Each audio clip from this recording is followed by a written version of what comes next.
To introduce our next panel, and who's facilitating this panel is Alexis Edinger. I don't know if I see you in the room. Oh, you're right there. Okay. Alexis is the Director for Social Innovation at the Institute for Reproductive Health at Georgetown University. She oversees the Institute's mHealth portfolio, strategy for solution implementation, and private sector engagement. Alexis has a near decade of experience in the field of social entrepreneurship and market-based innovations. And Alexis will be facilitating this panel that has to do with mobile technology. And I'll hand over the mic to you. Thank you so much. We're so excited to be here. This is a great topic, and I think we have about 25 minutes to cover the whole world of mobile technology for reproductive health and family planning, so bear with us. Many of us know the stats now about mobile phones. 6.8 billion subscriptions globally. More mobile phones, people have access to mobile phones than they do other essential services like toilets and toothbrushes, and the list goes on. And rather than talk about the statistics surrounding this, we really want to paint a picture for what this means for family planning and development as a whole. Those statistics allude to the great reach, and that's the promise of mobile that we all really believe in. We've seen mobile do incredible things already for the development sector, providing financial tools for people who have never had bank accounts before, providing information on stockouts for essential medicines, providing prices for farmers so they can be more competitive in the market. So the question is, how do we harness this for family planning and reproductive health? How do we use this tool to make really transformative impacts for FP 2020 goals? And we believe that mobile phones have the potential to engage, to empower, and we have different perspectives up here on the stage today. I'm really excited to introduce these phenomenal women who are going to talk about different projects and innovations in the mobile space, but also broad sweeping trends, opportunities, and challenges. This is a new field. We want to have a pretty provocative conversation if we can. So without further ado, this is Kelly Langle with FHI 360. She is a health and education behavioral scientist, and she leads the M4RH program, which she'll be telling you about in more detail. M4RH, or Mobile for Reproductive Health, is an SMS information-based service that provides information to women, couples, young people about nine different family planning methods, and has a mapping tool to also help locate clinics where you can get these services. Welcome, Kelly. Next to Kelly is Maddie Navalu, and she's with the Global Poverty Project, and more specifically with the It Takes Two campaign in partnership with Women Deliver. Maddie is helping lead It Takes Two in asking, how can we engage youth through mobile and digital technology to strengthen their voice and influence policy for social change, especially in family planning? Maddie has great experience in building brands and grassroots advocacy campaigns for citizen engagement, so she'll bring a great perspective to this panel. Welcome. And finally, we have Laura Rainey, who's here with the UN Foundation. Laura has worn many hats over the years with mHealth and bringing this really to the forefront. She's here today representing MAMA, which is the Mobile Alliance for Maternal Action. And MAMA is a phenomenal private-public partnership that aims to provide information to pregnant women and new mothers about pregnancy, child health, and now family planning and postpartum care. Laura is an economist and a demographer and is going to have some wonderful perspectives to share as well.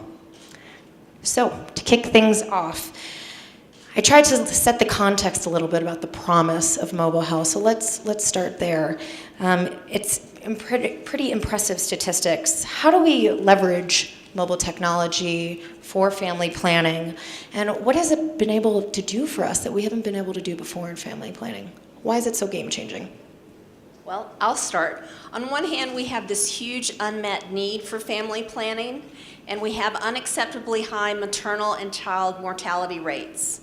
And on the other hand, as Alexis alluded to, 6.8 billion people in the U.S., in the world have access to mobile phones. Almost 1 billion women in low and middle income countries have access to mobile phones. So what mobile phones are allowing us to do is to leverage this access to technology to get the information to the woman, to inform and empower women, in Mama's case, about postpartum family planning messages, as well as maternal and child health messages.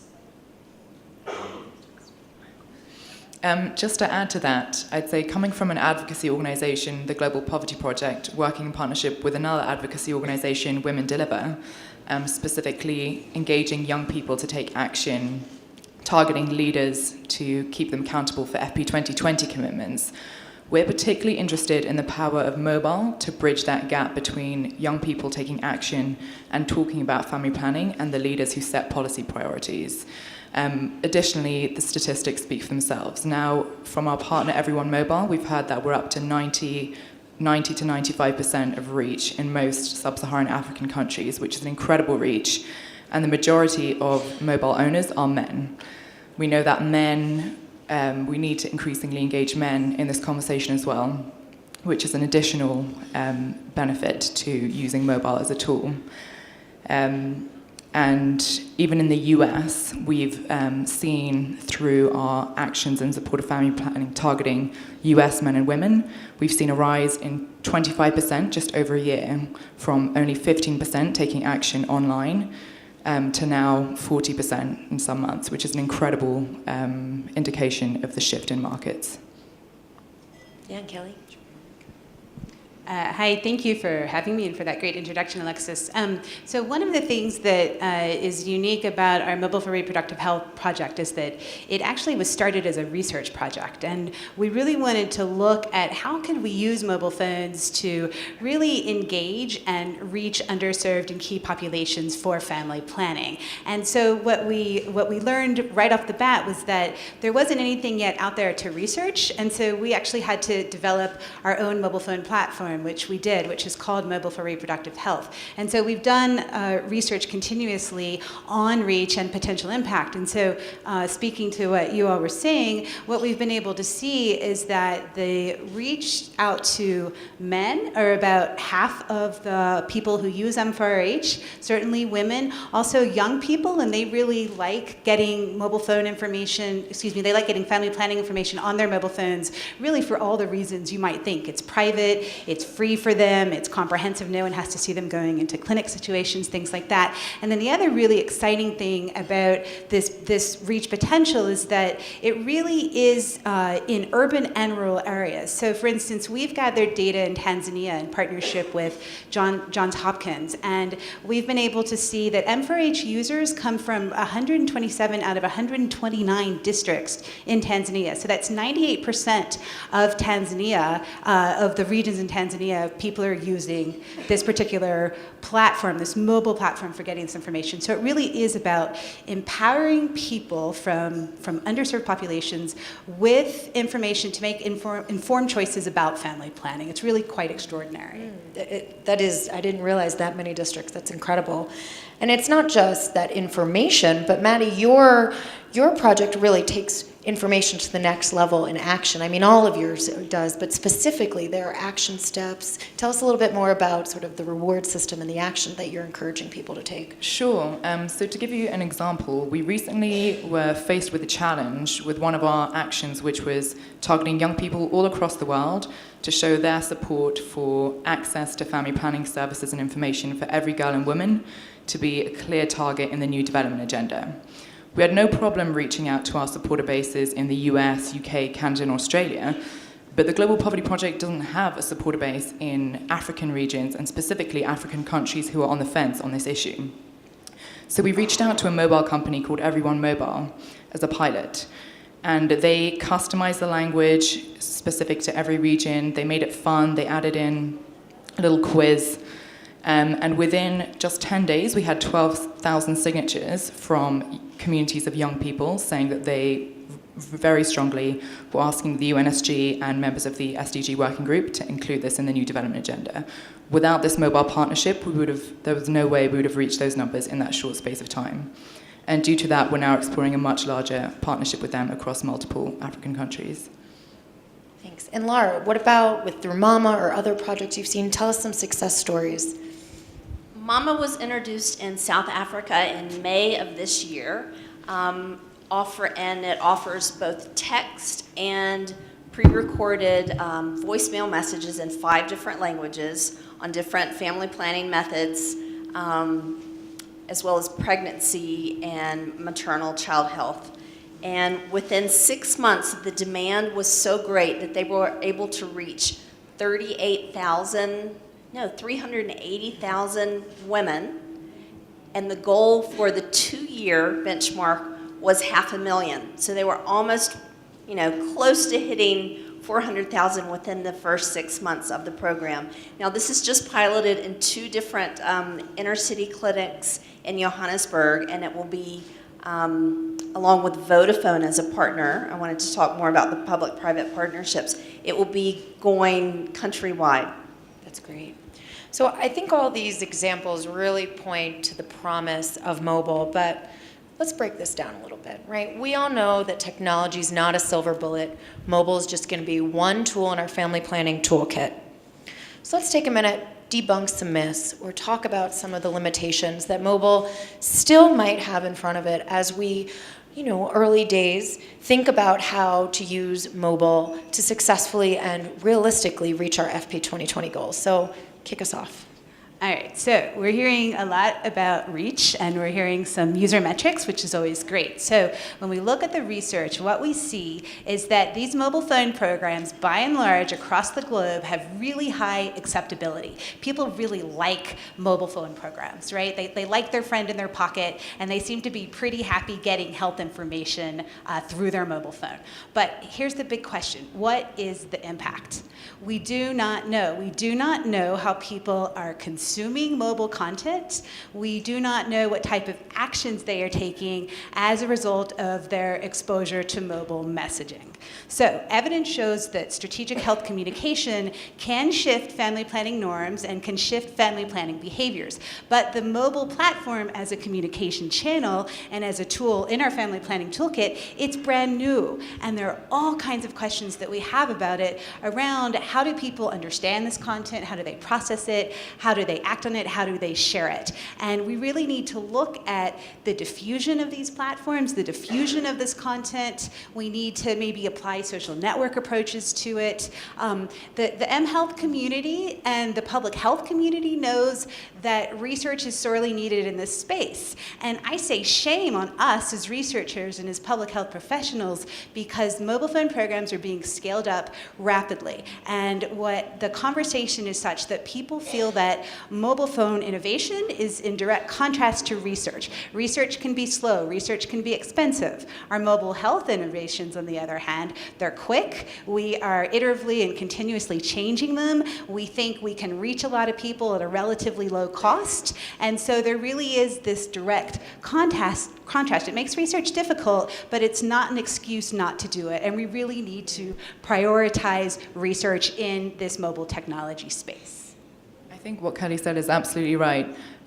Mobile technology, as exciting as it is, especially from a campaigning angle, isn't the silver bullet.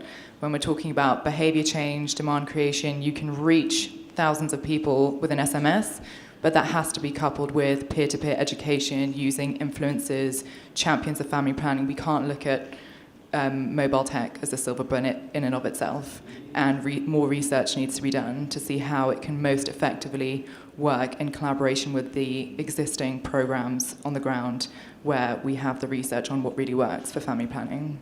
I would strongly encourage public-private partnerships. It's mainly the success story in South Africa was due to the local partnerships within the country that enabled the program to move forward. So definitely work with local, know your audience, know how to move forward. But I wanted to touch back on something that we were talking about. Access to mobile isn't enough. And we can talk about the many different facets of access. It could be ownership to a phone. It could be using a phone that is in your village. It could be your husband or your sister's phone. But the fact is, most women do not have private access to a phone. So some of these messages, I think, Kelly, you could, and Alexis, you could allude to, even though we think we're reaching the women, and we are reaching some of them, we're still not getting to the last mile. And I think that's where we'll be heading in the future. Absolutely. We found similar things in our programming as well, in that while you have access to phones, shared phone ownership is still very common in many resource-poor countries. And when we're trying to do very sensitive work around sexuality and family planning, we really have to be attentive to who's seeing those messages, who's getting the voice messages as well. We don't want to create more problems than we do solutions. So we're seeing positive trends, not only on that increase of ownership, but also what kind of modality they're using on their phone. We've started out basic calls, SMS, but as broadband increases, and Maddie, as you're campaigning, will be able to push forward there. I think there's a lot of promise.